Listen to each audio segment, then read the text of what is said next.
travel feeds our souls. Isn't a getaway of any kind a form of wellness? It helps us slow down. Do you ever stop and smell a tree? It actually calms and relaxes you. And live in the moment. Just have a very nice, relaxing cruise. Day, yeah. Check out the scenery. On this episode of Carpe Diem, in pursuit of wellness on the Sunshine Coast.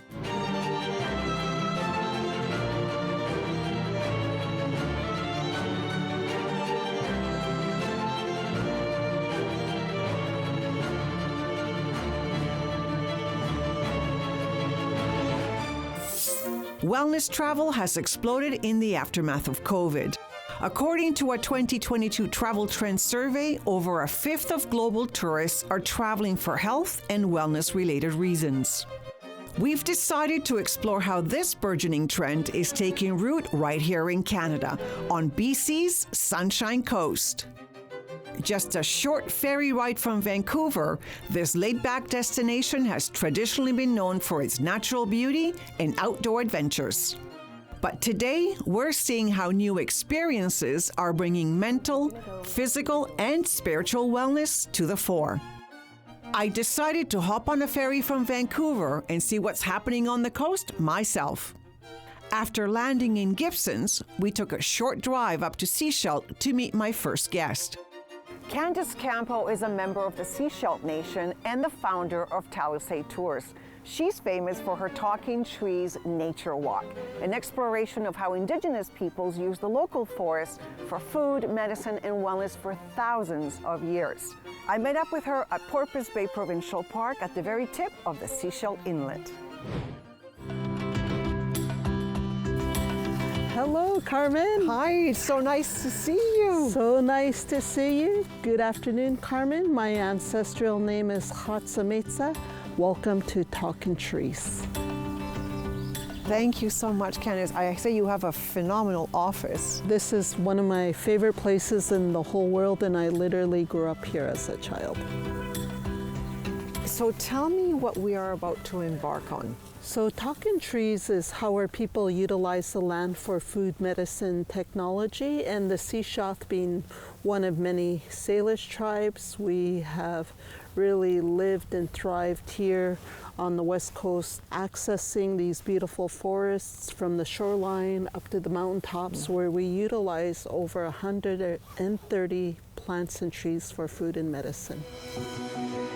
This is stunning. Yes, this is definitely one of my favorite trees here. You have the branch of a young western hemlock. We call it Kolunai. But not only is this tree not poisonous, it in fact is medicinal. The needles of the hemlock tree are highly edible. Okay. And they're a fantastic source of vitamin C. They say you only need 3 needles to get a full source of vitamin C. Really? Yes. I need one more. Yeah. And and they're quite minty. yeah, they are minty, and in the spring when their new shoots arrive, they even become more citrusy. And so they would be used as a rub on our meat or our fish.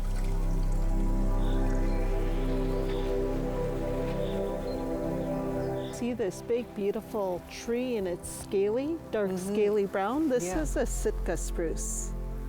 And the Sitka spruce has a light but hard wood, and as a result, it was used in World War II. It was the mosquito, which was a very effective fighter plane. So it's sometimes referred to as the war tree, but we also like to call this the love tree.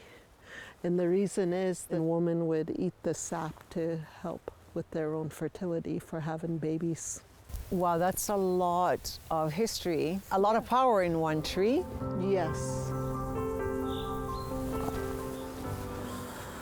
So we're standing here and we're by a few medicines. As you can see, this plant, it's in the shape of the heart. We call it Qualiwan Palam. Depending on what you need, if you had a cut, infection, or burn, you would take these leaves and you would smush them up to get the juices going and apply it directly. And it works like a gem. It works so incredibly well. Do you ever stop and smell a tree? This is very aromatic. It has a beautiful smell, and it's referred to as soporific. It actually calms and relaxes you. Yes. You'll be walking out with full branches. Yeah. I'm curious, and so you have all these people from all over walks and lots of experiences, and they come to you. What is the common denominator here? What do they say? Truth be told is I will never look at the forest in the same way.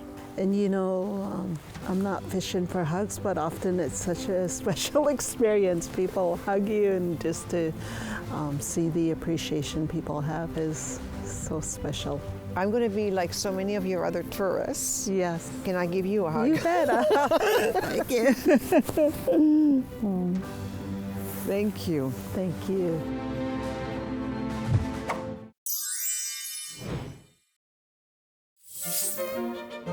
We're in BC's Sunshine Coast, exploring the growing trend of wellness tourism. When traveling, one of the best ways to get to know a place is to spend time with the locals. I was introduced to Jack Pope, a retired teacher and longtime resident. I wanted to know how the Sunshine Coast feeds the spirits of those who live and stay here. This is one of my favorite walks. Would you like to join me? I absolutely would. This is not bad for mid-October. Well, it's the Sunshine Coast. I love October. Can you define to me, what is the Sunshine Coast? The Sunshine Coast is just this beautiful seaside area made up of little small towns and just abundant nature. I mean, you've got the ocean, you've got the mountains, you've got these beautiful forested trails. This place, to me, personally, feels like it's just made for mental health, spiritual health, physical health. There's something magical about this coast. Well, you know, if you look at the Blue Zone stuff, one of the big things is connectedness. Yeah. We've got a very vibrant arts community. You know, we've just had this incredible art crawl. It's an annual event. I think this year there were 180 artists that opened up their studios, invited people in to see their work, to talk about their work. I mean, how good is it to be able to talk to these artists? A local painter who takes part in the art crawl is Marleen Vermeulen. I decided to stop by her studio near Gibson's to learn how she's translated the beauty of her adopted home onto canvas. Oh, gorgeous. Oh my. Wow, I found you. Hi, I'm Carmen. What a great space. Thank you. This is where I paint. How long have you been here? 30 years. 30 years. 94 we came. Yeah. All the way from? All the way from England. 6 years in England, and before that I was born in Holland. I started taking up this painting practice, and I thought I'll bring it to the next level. And wow, I feel like I'm looking in your front yard. It's so realistic. For me, it's more about the actual painting and the process. It's really more an experience that I try to put on canvas. So you're going to change that tree? Yeah, it's bothering me because it's right in the midst and it holds me back to travel into the back. Like it's almost like an obstacle. So what I want to take this one out and then see where that goes into this area so I can travel through this chaos of branches. I can show you. Could you? Yeah. Oh my gosh, that would be an honor if I could watch you work.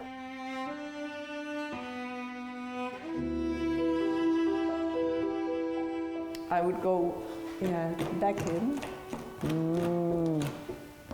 So really it's layer over layer to build this up. How long is it from a black canvas to it walking out the door? Normally it's in the studio for a month.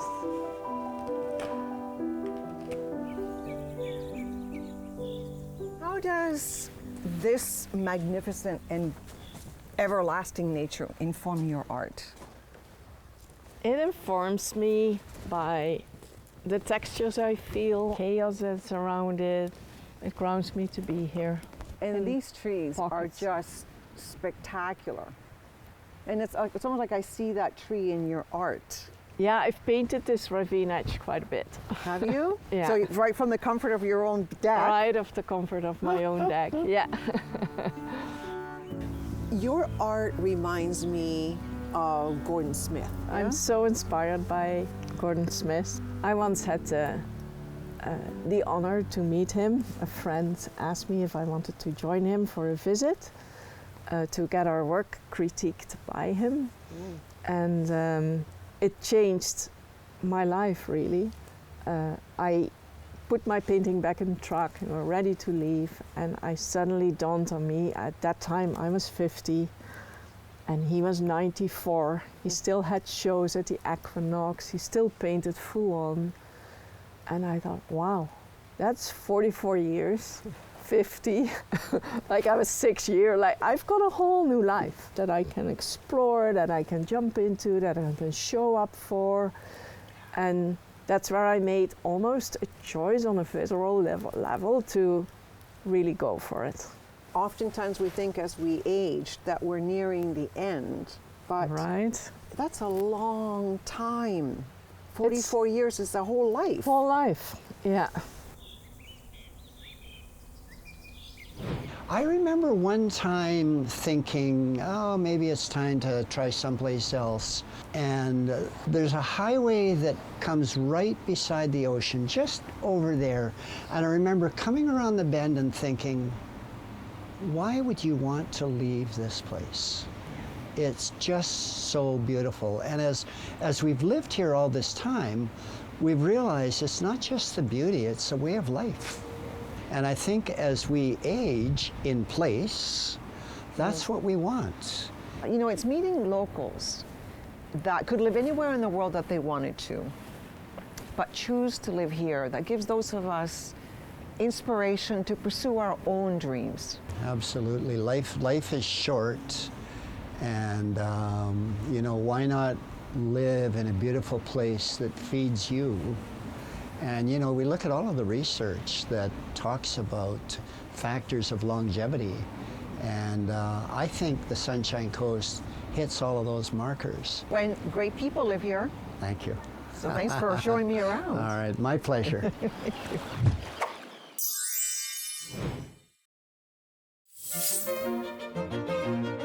We're on BC's Sunshine Coast in search of wellness experiences.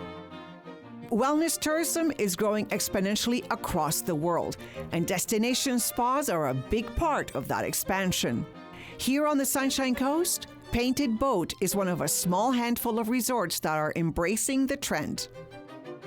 It was here that I wanted to meet with my next guest, travel expert and the founder of Wellness Travel BC, Cheryl MacKinnon.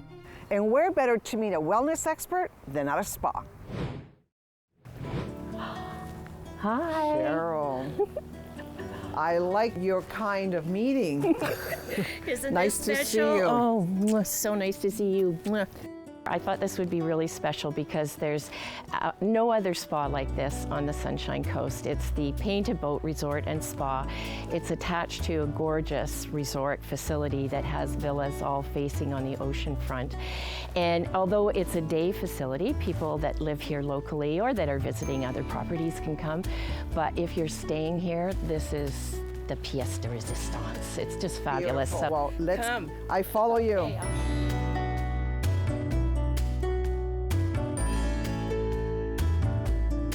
Beautiful. Cheryl, you're the master of Wellness BC. Define wellness for me now. So prior to the pandemic, you know, when you heard wellness travel, I always thought, oh, lucky you, you're going away, you're going to be treated royally in a spa. Yeah. You know, the treatments, the massages, the facials, all of that. And maybe some yoga, a little bit of meditation, and you'd eat grass for a week. But that all shifted with the pandemic because it, of course, brought health at all levels to the fore. But most people want what you and I would love, a good hike. You know, get out in the mountains or along the beaches like we have here on the Sunshine Coast. We've got so much relating to wellness here just by virtue of nature. And that's what it all comes down to is people want nature. What is a wellness traveler? There's two types of travelers that are seeking wellness. There's the traveler that is going specifically. You know, it's you and I saying, okay, we're going for a weekend. We want to go on a yoga retreat. We want meditation. We're not drinking anything alcoholic at all. We're clean living for a 3-day retreat. And then there's the rest of us that, as I always say, are travelers that are getting away. And really isn't a getaway of any kind a form of wellness? You know, you just need a break from that daily routine, and let's eat good food and read wonderful books and take a spa treatment. Let's immerse ourselves in the local culture. Let's go out and see what's happening in the galleries. I think our demographic is looking for this. We're seeking this and seeking it closer to home. Cheryl said it, here on the Sunshine Coast, travelers are spoiled for choice when it comes to outdoor experiences.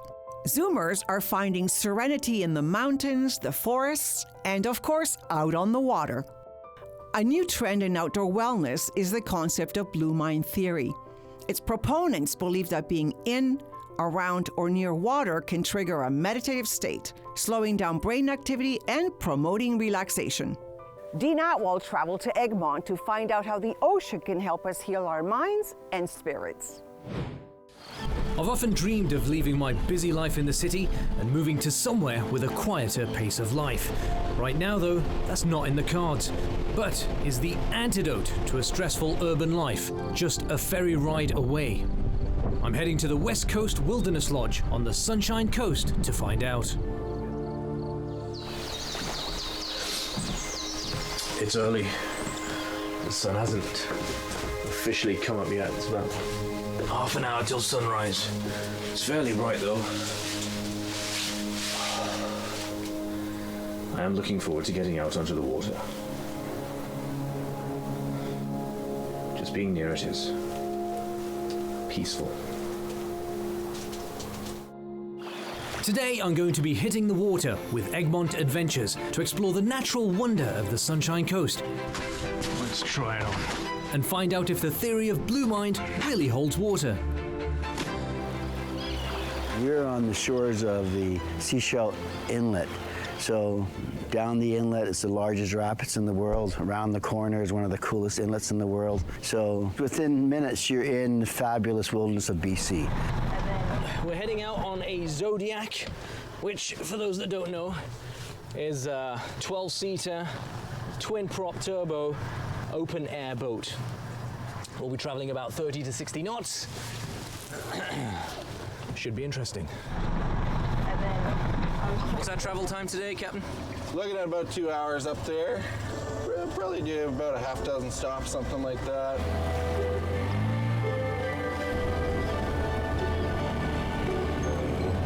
Blue mind theory states that being around water can slow down brain activity and evoke relaxation. I'm not sure cruising on this Zodiac is slowing my brain activity, but surprisingly, it is relaxing. All that's left is visiting the main attraction of this trip, Princess Louisa Marine Park and Chatterbox Falls.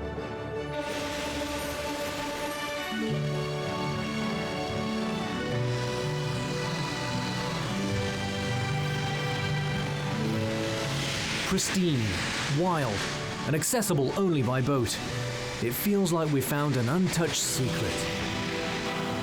Talk about nature therapy.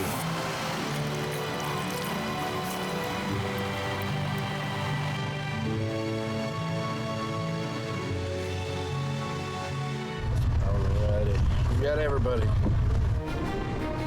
The day is coming to an end, and what a trip it was. I saw some amazing things and made a few friends along the way.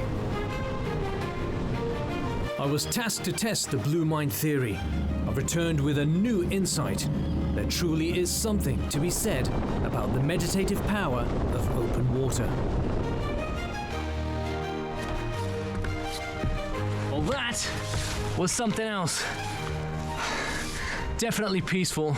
I'm not sure about my cortisol levels. I think they were spiked. We were flying there. The adrenaline was pumping.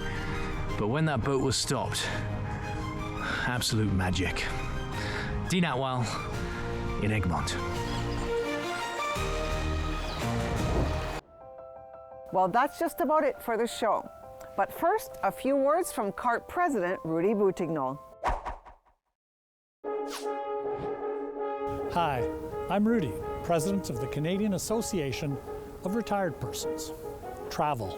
It's the #1 item on our members' bucket list. Now, I've traveled the world throughout my entire lifetime, and I've noticed two kinds of travelers: Lone Rangers and posses. I've sat beside 80-something women going to their 95th destination in some exotic locale totally on their own. I've also been in the breakfast room of a hotel in the morning as groups have gathered together, traveling together, sharing stories of the night before and what the itinerary is for the day ahead. And with Carpe members, I've noticed that they really love cruises. Riverboat cruises, ocean cruises, everything in between. And no wonder. As a Carpe member, they get great discounts on travel packages. If you want to learn more, check out our website, carpe.ca, and join our movement.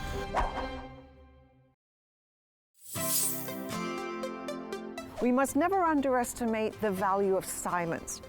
What it tells us is to slow down and be in the moment. And maybe tomorrow you'll be inspired to take a walk in the park and have your own spa experience.